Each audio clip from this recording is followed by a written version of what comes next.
des fois tu ne m'entends pas. Comme un écho qui s'évapore dans l'univers. Sans retour tu me laisses sans voix. Cloué perché dans le vide de cette éternité.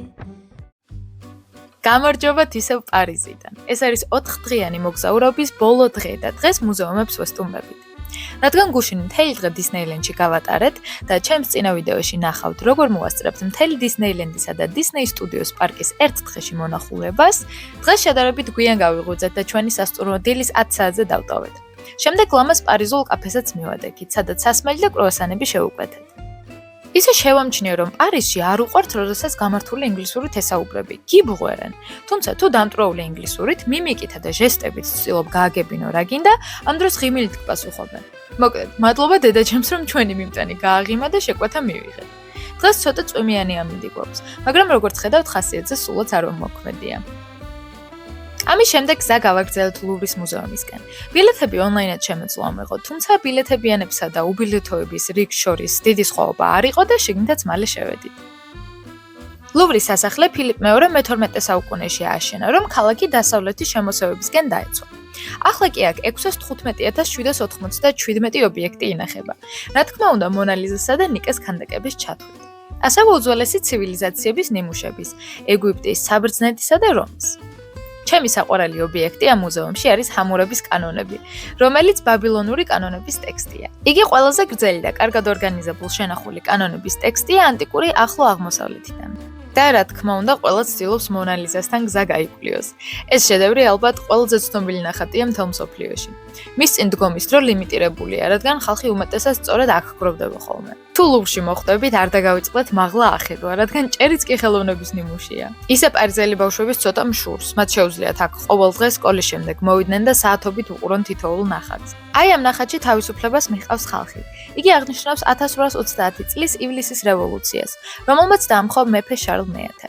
ისე კარგი იქნება თუ მუზეუმში წასვლამდე შეარჩევთ რა ნამუშევრების ნახვა გინდათ, თორემ 5 უშუალებელი სართულია და მარტივია ემოციურად გადაიღალოთ. ან თავი და ბოლო ვეღარ გაიგოთ და ვერაფერიც ვერ დაათვალიეროთ კარგად. ეს კი რა თქმა უნდა ფრანგული სამკაულების უკვე კარგად ცნობილი სექცია. აქ არის, ან იყო, გვირგვინები, სკიპიტრები, დიადემები და სამკაულები, რომლებიც სამეფო ძალაუფლების სიმბოლოები იყო 752 წლიდან 1870 წლამდე. ამ ყველაფერს ატარებდნენ საფრანგეთის მეფეები, დედოფლები და ნაპოლეონიც კი. ამ სექციის ჭერი მართლა სუნთქვა შემკვრელია. აქ ხედავთ მე-17 საუკუნის ხელოვნებას, ცენტრში აპოლო კლავს პითონს. აპოლო წარმოდგენილია როგორც მზის ღვთაება, რაც სიმბოლურია ლუი მე-14-ის მიმართებით. ეს ორი ოთახი ჩემთვის ამ მუზეუმის საყვარელი ადგილებია. იგი სავსეა ბუნებრივი სინათლით, რომელიც ამ შუშის ჭერიდან შემოდის და სავსეა ფრანგული სკულპტურებით. აქ მოთავსებული ქანდაკებები ძირითადად გარეთა სივრცისთვის, ვერსალის ან ტიულრის ბაღებისთვის იყო განკუთვნილი. და რა თქმა უნდა, მუზეუმის ბოლოს დიდი მაღაზია დაგხვდებათ, რომელიც სავსეა სუვენირებით და საერთოდ რასაც წარმოიდგენთ ყველაფრით და ყველა ამ ნივთზე დატანილია თქვენი საყვარელი ნახატები. ამის შემდეგ კი კაფეში შევიარეთ, რადგან მაკაღუნების გარეშე პარიზში არ შემიძლია. შემდეგ კი ტიულრის ბაღისკენ გავემართეთ, რომელიც ზუსტად მუზეუმის წინ არის. იგი საჯარო ბაღია, რომელიც 1564 წელს შეიქმნა და ასე საჯარო პარკად ფრანგული რევოლუციის შემდეგ გადაკეთდა.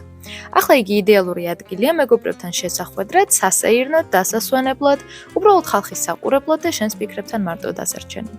საინტერესო ის არის, რომ 1610 წელს ლუი მე-13, როდესაც 9 წლის იყო, იგი გახდა ამ ბაღის მფლობელი. ფაქტობრივად ბავშვის უზარმაზარ სათამაშო პარკად იქცა აქაურობა. ლუი მე-13 აქ ნადირობდა. ასევე ჰქონდა პატარა ზოოპარკი ეგზოტიკური ცხოველებისთვის. თავლაც აქ ჰქონდა და საჯირითო სკოლაც. 1800 წელს ნაპოლეონ ბონაპარტი გადმოდის ტიულრის სასახლეში და სწორედ ის ამატებს ამ ბაღს კარუსელის სატრიუმფო თაღს. იგი ეძღვნება ნაპოლეონის სამხედრო გამარჯვებებს მე-3 და მე-4 კოალიციის ომებში. მან ასევე ეს ბაღი გამოიყენა თავისი ქორწილისთვის 1810 წელს. ეს ბაღი ასევე იდეალური ადგილია შესასვენებლად, სანამ ჩემს საყვარელ მუზეუმს მივადგებოდით. ეს არის ორსეის მუზეუმი, რომელსაც იმპრესიონისტების და პოსტიმპრესიონისტების ყველაზე დიდი კოლექცია აქვს. აქ შეხვდებით ისეთ სახელებს, როგორებიცაა მორისო, მონე, მანე, დეგა, რენუარი, სეზანი, სერა, სისლეი, გოგენი და ვან გოგი. ისე იცოდით, რომ ეს შენობა თავიდან რკინიგზის სადგური იყო 1900-იან წლებში?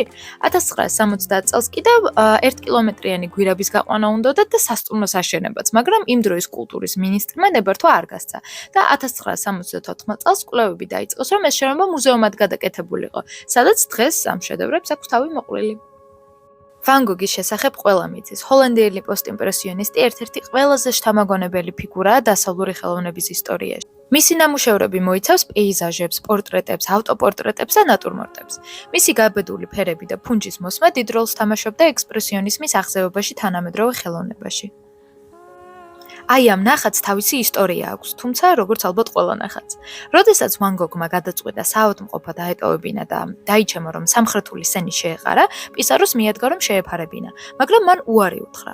ამის ნაცვლად შესთავაზა სოფელში ექიმ პოლ გაშესთან მისულიყო, რომელიც ზუსტადაც მელანქოლიის და ნერვული აშლილობების ექსპერტი იყო. მას ძალიან უყვარდა იმპრესიონისტი მხატვრები და ვან გოგისთვის დიდი სიამოვნებითაც იპოზიორა. ვან გოგს ასევე მზესუმზირების ცნობილი სერია აქვს, რა თქმა უნდა. როდესაც მან გაიგო, რომ პოლ გოგენს მისი ეს ნახატები მოეწონა, კიდევ მეტი ნატურმორტი დახატა და ის ოთახი მორთო, სადაც იცოდა, რომ გოგენი მოხვდებოდა. და სწორედაც, გოგენმა ამ ყველაფრის ნახვის შემდეგ განაცხადა, რომ ეს მთლიანად ვინსენტი იყო. ამ მუზეუმში მოთავსებულია კლოდ მონეს წყლის ლილიებიც, სერია, რომელიც მიახლოებით 250 ზეთის ნახატისგან შედგება, რომელიც მისივე ყვავილების ბაღს აღწევს. ამ ნახატებიდან ბევრი მონემ კატარაქტის ქონის დროს დახატა.